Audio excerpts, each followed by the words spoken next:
Hoy quiero invitarte a mirar tus relaciones desde un lugar mucho más profundo que el habitual. Quiero que exploremos juntos, no desde los consejos rápidos, no desde las frases vacías, no desde la idea reduccionista de solo tienes que encontrar a la persona correcta y ya está.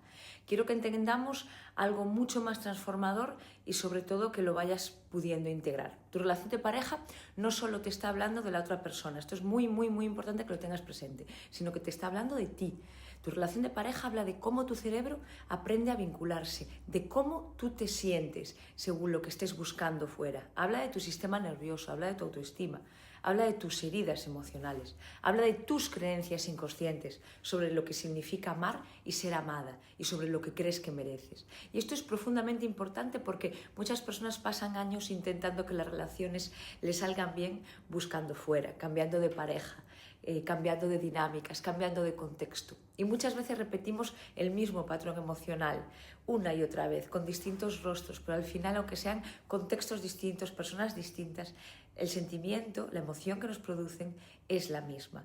Porque no elegimos solo desde la lógica, elegimos desde una programación, desde una memoria emocional interna, desde la neurobiología, desde el condicionamiento afectivo que hemos aprendido durante tantos años. Tu cerebro está diseñado para buscar la familiaridad antes que la felicidad. Esto significa que muchas veces el sistema nervioso está atraído no hacia lo sano, sino que aquello que reconoce como conocido. Aunque lo conocido acabe implicando dolor, aunque lo conocido implique abandono para ti, aunque lo conocido implique inestabilidad. Pero por eso, incluso siendo plenamente consciente de que una relación te puede hacer daño, sientes una enorme dificultad para soltarla. ¿Te suena? Porque no solo estás intentando romper un vínculo emocional, sino que estás intentando desprogramar circuitos neuronales que están profundamente reforzados, son muy inherentes. Y aquí es donde la neurociencia cambia por completo la visión que tenemos del amor. ¿Y por qué? Pues escúchame bien y como siempre te digo, si hace falta, puedes parar este vídeo. Cuando vivimos relaciones con altos niveles de incertidumbre, de validación intermitente o la típica montaña rusa emocional, el cerebro activa circuitos dopaminérgicos muy similares a los circuitos que se activan en el mecanismo de adicción. Cada mensaje inesperado, cada reconciliación, cada momento de cercanía después de la distancia genera una liberación química muy intensa. Genera dopamina, genera cortisol y genera oxitocina. Y esta combinación tan potente puede crear una experiencia profundamente adictiva. Por eso muchas veces no estamos enamorados simplemente de la persona, ni siquiera somos capaces de ver si estamos enamorados de la persona, sino que estamos biológicamente condicionados a un patrón. Esto explica mucho porque hay relaciones caóticas que pueden sentirse muy difíciles a la hora de abandonarlas. No porque sean amor, sino porque el cuerpo aprende a sobrevivir dentro de ellas, necesita esa sensación. Por eso son las relaciones, no es un trabajo emocional simplemente, sino que es un trabajo neurobiológico, todo parte de aquí. Es enseñar a nuestro cerebro, al sistema nervioso, que el amor seguro no es una amenaza, que la paz no es aburrimiento, que la estabilidad no es falta de pasión o que la reciprocidad no significa que haya una pérdida de uno. Y este proceso cambia de verdad mucho la forma en que eliges la pareja y la forma en la que te decides vincular. ¿Qué implica? Quiero hablar de la autoimagen, cómo la autoimagen define tus relaciones. Y es que hay mucha gente que cree que las relaciones dependen de compatibilidad o de suerte, de lo que encontremos. Pero es que una de las variables más poderosas es tu propia identidad emocional. Esa identidad afectiva es el conjunto de creencias profundas sobre quién eres tú dentro del amor. Por ejemplo, ¿eres alguien que cree que debe esforzarse para merecer amor? ¿Eres alguien que teme profundamente ser abandonado o abandonada? ¿Eres alguien que necesita ser necesaria para sentirse alguien validada, alguien valioso? ¿Eres alguien que se sobreadapta para evitar conflictos? ¿Eres alguien que asocia amor con sacrificio? Estas identidades no aparecen así de la nada, sino que se van construyendo con experiencias muy tempranas, con vínculos familiares, aprendizaje, repetición emocional. Y por eso sabemos que el cerebro va creando unos modelos predictivos basados en experiencias previas. ¿Qué significa esto? Y escúchalo bien, porque esto tiene mucho que ver con tu historia. Esto significa que si en tu historia aprendiste que el amor requiere un sobreesfuerzo, tu cerebro puede automatizar ese patrón y de verdad que puede buscarlo repetidamente. Puede que no, pero lo normal es que se repita el patrón. Así que incluso cuando deseas conscientemente una relación sana, tu identidad inconsciente puede seguir llevándote a dinámicas que repitan la original. Por eso muchas personas dicen, ¿por qué siempre me pasa lo mismo?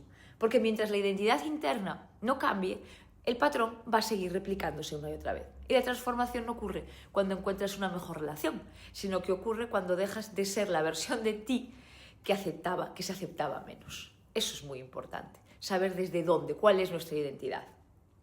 Y aquí entramos en una de las áreas más importantes, y es que tu estilo de apego afecta radicalmente a cómo experimentas. No es una correlación instantánea, pero sí afecta. Porque esto se forma a través de las primeras experiencias vinculares. No determina un destino, pero sí influye en tus patrones. Por ejemplo, en el apego ansioso, el cerebro aprendió hipervigilancia, a buscar señales de amenazas, a interpretar distancia como posible abandono, a generar alta activación emocional. ¿Y esto a qué nos lleva esto? Pues nos lleva a sobrepensar muchísimo las cosas, a necesitar una confirmación constante, a tener un miedo intenso a perderse y a perder el vínculo, a tener mucha dificultad para regular emociones. El apego evitativo, pues todo lo contrario, la misma moneda, la otra cara de la misma moneda. El cerebro aprende que la cercanía puede significar invasión o pérdida de autonomía. Entonces, ¿qué hace? Pues prioriza la distancia. Son personas con mucha autosuficiencia y con mucha dificultad para expresarse y para abrirse. Y el apego desorganizado es quizá un poco el que está entre los dos, que es el que tiene un conflicto interno entre la necesidad de amor y el miedo más profundo. Es muy caótico y genera relaciones intensas y altamente ambivalentes. Parece una cosa y después parece la otra. Desde una perspectiva neurocientífica, estos patrones están relacionados con circuitos de amenaza, de regulación emocional y de procesamiento relacional. Es decir, no son simplemente malas decisiones, sino que se trata muchas veces de respuestas aprendidas en el sistema nervioso. ¿Y cuál es la buena noticia? Bueno, pues que el cerebro, gracias a Dios, tiene neuroplasticidad, es decir, que puede reprogramar patrones, que puedes crear nuevas asociaciones y que puedes aprender a ir por ese camino de la seguridad. Lo primero que tienes que hacer es reconocerlo. ¿Y por qué? Porque una de las mayores confusiones modernas es creer que la intensidad equivale al amor más profundo. Pero intensidad y salud emocional no son sinónimos para nada, porque muchas veces la intensidad proviene de activaciones traumáticas, no de compatibilidad ni de feeling. Por ejemplo, inestabilidad, el refuerzo intermitente, la imprevisibilidad, la distancia y después la recompensa. Todo esto activa muchísimo los circuitos de recompensa, el núcleo accumbens.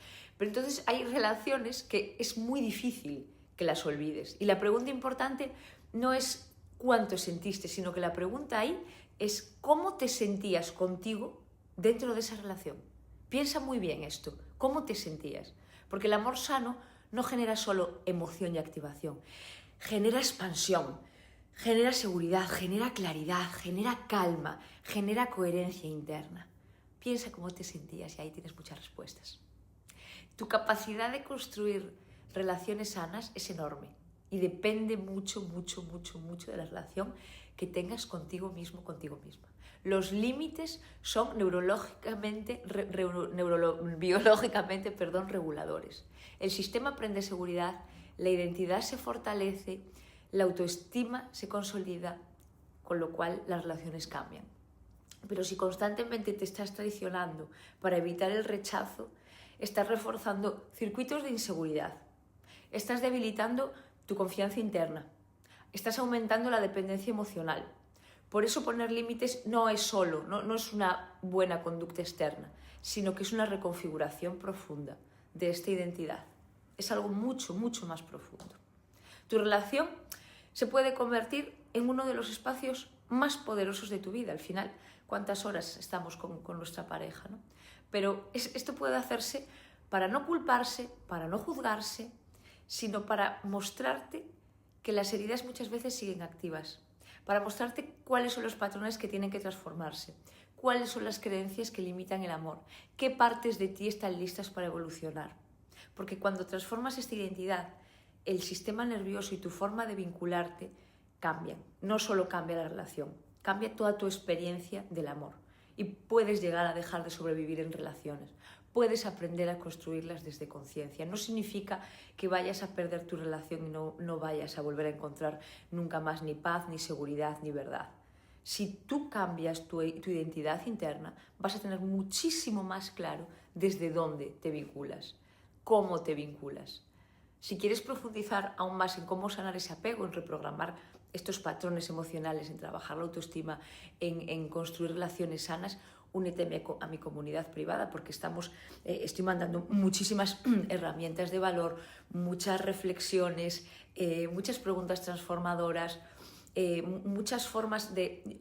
A mí no me gusta dar consejos de lo que hay que hacer, sino de que seas tú la protagonista, la directora, la actriz, el actor de tu propia vida, la que vayas articulando cuál es la manera en la que quieres amar.